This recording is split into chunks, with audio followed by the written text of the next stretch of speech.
What is it that you want? Well, I don't want this job anymore. It's like, okay, now let's actually have a strategy about this then. You don't want this job anymore.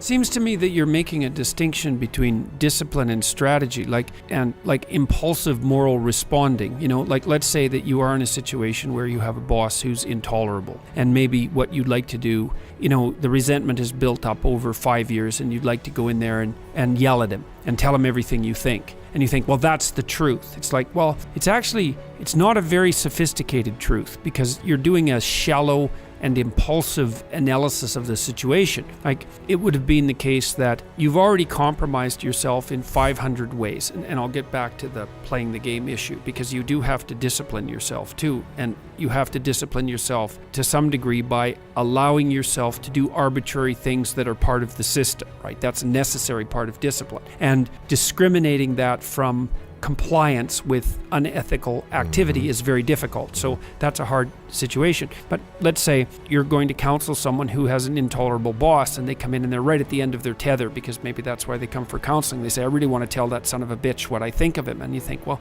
wait a second here. Okay, first of all, you've already eradicated from the list of reasonable possibilities that decision by failing to say small things that you could have said all the way along.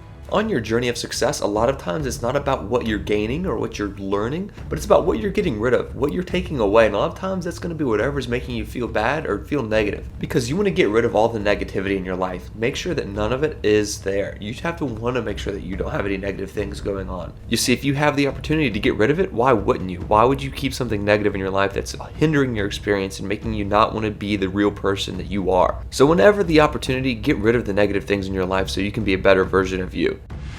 Jobs get simpler, they're more likely to be assigned by other people, or they're repetitive. Because what IQ predicts to some degree is how rapidly you can learn something, but once you've learned it, it doesn't predict necessarily how well you do at it. And so the more repetitive jobs people with lower IQs are more suited to more repetitive jobs. And it's something our society has not addressed at all. Jobs for people with IQs of less than 85 are very, very rare. So what the hell are those people supposed to do? It's 15% of the population. What are they supposed to do? Well, we better figure it out, because one of the things that's happening too is that as the high IQ tech geeks get a hold of the world, the demand for cognitive power is increasing, not decreasing, because you're more of you're an act person, not a thinking person, roughly speaking. And so if you have a task at hand, especially if you're conscientious, you can diligently go about it.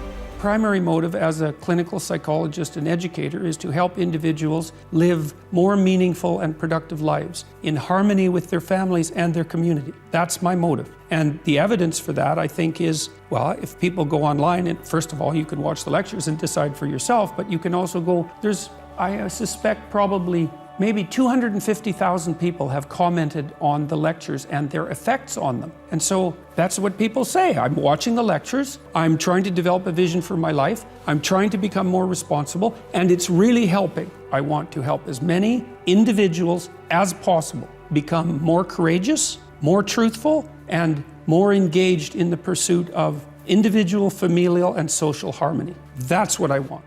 It's not so obvious that jobs are beneath people, because even if imagine you have a job as a checkout person in a grocery store, it's a fairly unskilled job. You can be some miserable, resentful, horrid bastard doing that job, boy. You can come in there just exuding resentment and bitterness and making mistakes and making sure that every customer that passes by you has a slightly worse day than they need to, right? And pilfering time and perhaps pilfering goods and being resentful about the people who gave you the position because they're above you in the dominance hierarchy, and talking, bad things, gossiping behind the back of your co-workers. It's like you can take your menial position, self-described, and turn that into a very nice little slice of hell, that's for sure. 7 o'clock in the morning, and you order some bacon and eggs and some toast, and then you look around in the diner and you think it was like 1975 when the windows were last washed, and there's this kind of thick coating of who gives a damn grease on the